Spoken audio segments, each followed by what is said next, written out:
বিধায়ক, কিন্তু মানুষের সঙ্গে পরিষেবার সেতু বন্ধন করতে পেরেছেন কি সন্ধ্যা রানী টুডু? তার কারণ মানবাজার বিধানসভা কেন্দ্রে বড় সমস্যা সেতুর।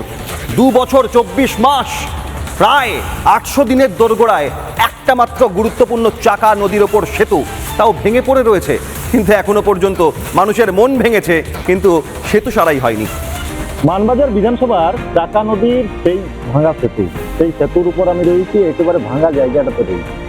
মাঝ বরাবর ভেঙে গিয়েছে সেতু, আর সেই সেতু নির্মাণের কোনো উদ্যোগ নেওয়া হয়নি, বরং 2 বছর ধরে প্রতিশ্রুতির পর প্রতিশ্রুতি মিলেছে।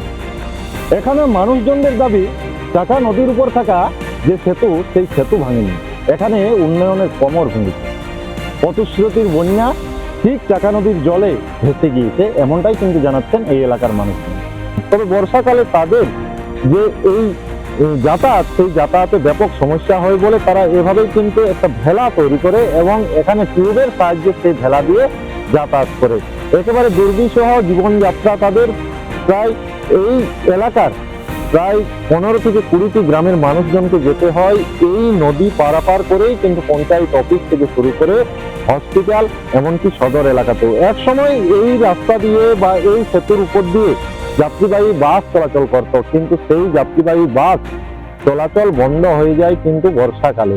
অর্থাৎ বর্ষার প্রায় 4টি মাস একেবারে বিচ্ছিন্ন হয়ে থাকে সদর এলাকা থেকে একটা বিস্তীর্ণ এলাকা, সেটাও আবার মন্ত্রী এলাকা। বহুত অসুবিধা হয়, রাস্তাটা প্রচন্ড খারাপ, ব্রিজটা ভেঙে গেছে, করার কোনো ইয়া নাই, এখন দুর্যোগের কোনো ইয়ে নাই। আর এটা বর্ষাকাল হলে প্রচন্ড অসুবিধা হয়েছে, উন্নয়ন কিছু হয় না। এটা আমার উন্নয়ন হলে তো আমরা